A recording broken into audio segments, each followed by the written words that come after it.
بسم الله الرحمن الرحيم يسبح لله ما في السماوات وما في الأرض له الملك وله الحمد وهو على كل شيء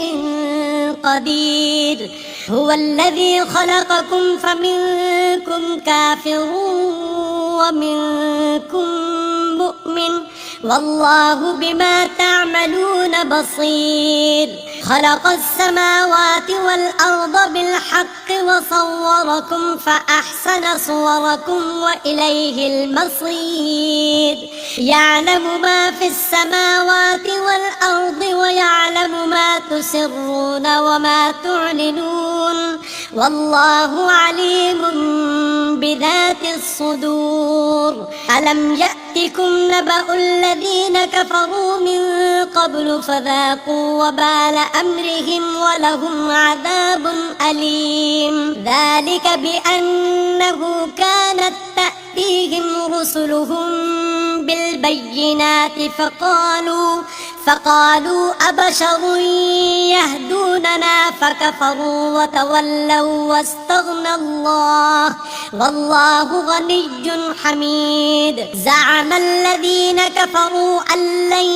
يبعثوا قل بلى وربي لتبعثن ثم لتنبؤن بما عملتم وذلك على الله يسير فآمنوا بالله ورسوله والنور الذي أنزلنا والله بما تعملون خبير يوم يجمعكم ليوم الجمع ذلك يوم التغابن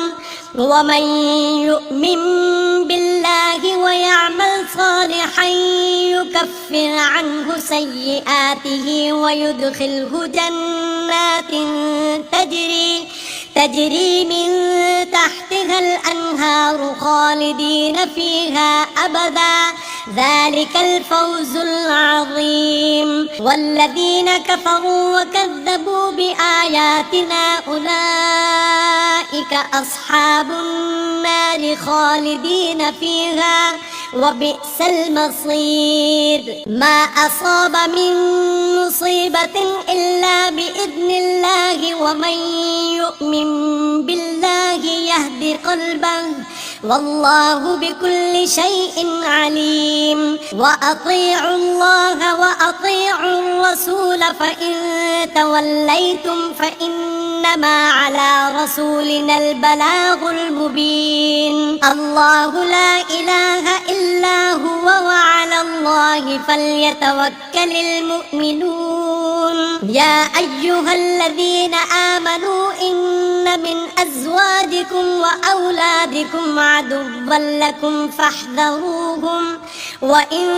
تعفوا وتصفحوا وتغفروا فإن الله غفور رحيم إنما أموالكم وأولادكم فتنة والله عنده أجر عظيم فاتقوا الله ما استطعتم واسمعوا وأطيعوا وأنفقوا خيرا لأنفسكم ومن